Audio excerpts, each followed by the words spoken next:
తులసీదాస్ గారు రామాయణం చెప్తుండేవారు.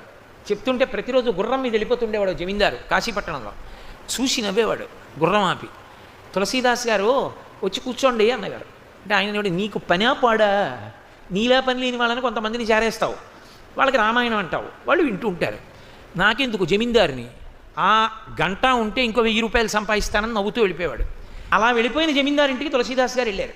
వెళ్ళి, అయ్యా నాకు మీ ఇంటికి వచ్చి రామాయణం చెప్తా, మీరు వచ్చి కూర్చోవద్దు, మీకు ఎప్పుడు ఖాళీ, మీరు ద్రవ్యార్జన చెయ్యకుండా ఎప్పుడు ఉంటారు, అప్పుడే వచ్చి చెప్తా, 10 నిమిషాలైనా పర్వాలేదు, పావు గంట అయినా పర్వాలేదు. అంటే తాపత్రయం శంకరాచార్య వారిలా. అరే పాడైపోతున్నాడే అని.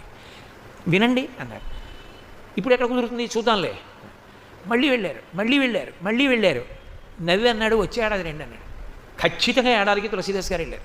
ఇప్పుడు ఎక్కడ కుదురుతుంది, వచ్చే ఏడాది రండి అన్నాడు. అలా 6-7 మార్లు తిప్పాడు. వెళ్ళారు పాపం తులసీదాస్ గారు. ఆ పై ఏడాది వెళ్ళారు. అయ్యా మీ నాన్నగారు ఏది రామాయణం 10 నిమిషాలు